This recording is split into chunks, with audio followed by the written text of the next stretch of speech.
Today I am talking about Mayflower by Nathaniel Philbrick. That's this book right here. So this is the second book I've read off of my Plymouth 2020 reading list that I put together. And it's given me some ideas for some more books to be adding. I might be adding them.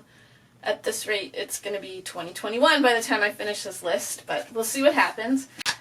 So this book is actually very similar to the first book I read, which was Thanksgiving, the Pilgrims' first year in America.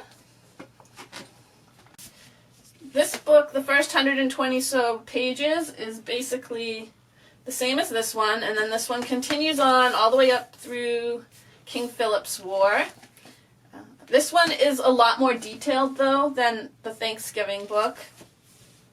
It's a lot more detailed before they left on their voyage, as well as the first year here. So something that I learned in this book that I was surprised about was that the passengers of the Mayflower were made up of saints and strangers. The saints were the passengers that were traveling to the New World for religious freedom, and the strangers were coming for more economic business reasons. I was always under the impression that the Mayflower, everyone was entirely for religious freedom. I didn't really know about the strangers aspect of it, and it was split about 50-50, slightly more, actually, I think, towards the strangers' side. So it's really amazing to me that they were able to work together to create the community that they did. This book also cleared up something for me that I was confused about from the Thanksgiving book. So in Thanksgiving, I had read that they found a skeleton of a European man and small boy buried in Plymouth along with the remains of a fort. And I was surprised. I'd never heard about this, but it was actually on the Cape, and it wasn't in Plymouth. So that makes a lot more sense to me now. We still don't know any information about who they were exactly. But I was glad to get that cleared up. So which of these two books would I recommend? It depends on what you're after. If you're just looking for an enjoyable quick read about the Pilgrims, maybe you'd want to read Thanksgiving. If you want a little more detail, a little more history, I'd go for Mayflower. Or you could do like I did and read them both. And I feel the both of them combined has really given me a firm picture of what it was like in the early 1600s here in Massachusetts. So I'm glad I read them both. But, I mean, it depends how much you want to invest in reading about Plymouth. If you're just mildly interested, just go for Thanksgiving, I would say. Overall, I really enjoyed this book. The only thing I didn't like was at the end, the author was kind of putting down Plymouth waterfront, saying it was a honky-tonk, which I don't agree with at all. I think it's a very, very beautiful area. And I work down there for part of the year, and the tourists are always telling me how beautiful it is and how lucky I am to live here, and I have to agree with them. I think it's one of the most beautiful places I've ever been, and I couldn't love it more. I don't see how it resembles a honky-tonk in any way. He did write this book in 2007, and there were a little bit more things for the tourists down there at that time, but I still wouldn't say it was a honky-tonk. I don't really know what he's talking about, so don't go by that. Don't let that keep you from coming to Plymouth Waterfront if you read that. And then one other thing I thought I would read to you and then give you a little personal story is about Miles Standish's bones. And that's on page 355, right at the top.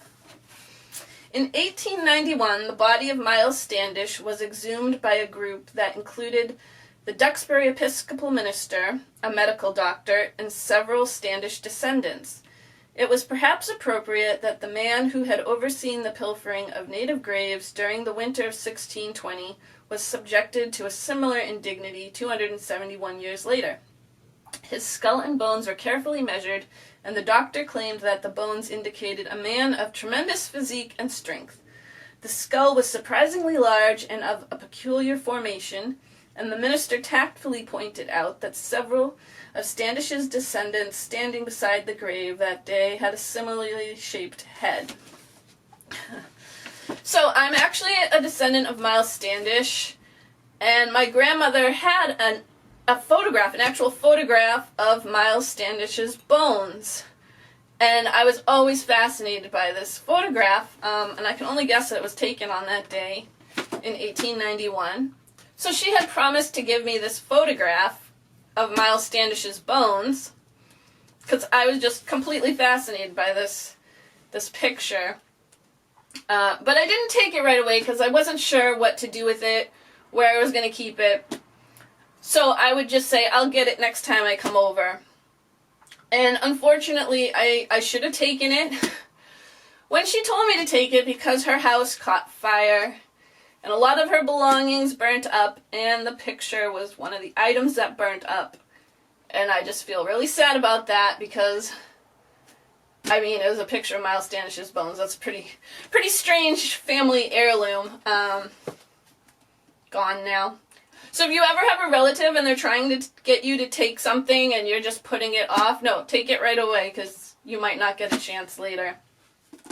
I have to say, though, that it was true about his skull. I always thought that the skull looked really weird. It looked huge. Yeah, that's interesting that it says that in the book, and then the bones are just kind of gross looking. But it was a cool picture. I wish I had it to show you right now. So this was definitely a good read off of my list. I definitely recommend it. Next up, I think I'm going to do Mort's Relation, probably.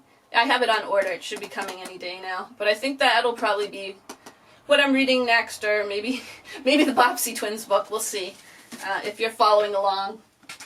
Okay, thanks for watching. Hope to see you again soon. If you see this ghoul, play it cool.